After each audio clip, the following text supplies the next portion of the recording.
पिशावर के निजी होटल में मारूफ कवाल अमजद साबरी मरहूम को खिराज तहसीन पेश करने के लिए कवाली की महफिल सजाई गई।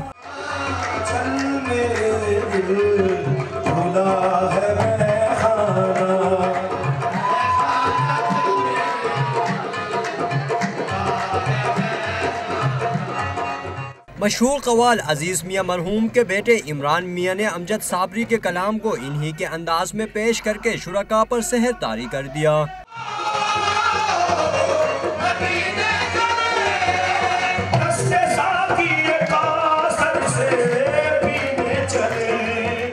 महफिल समा में शरीक शुरका ने भी तकरीब को खूब सराहा।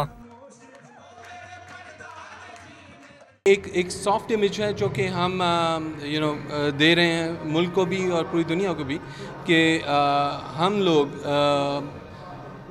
जो दहशत गर्दी है उसके अगेंस्ट हैं।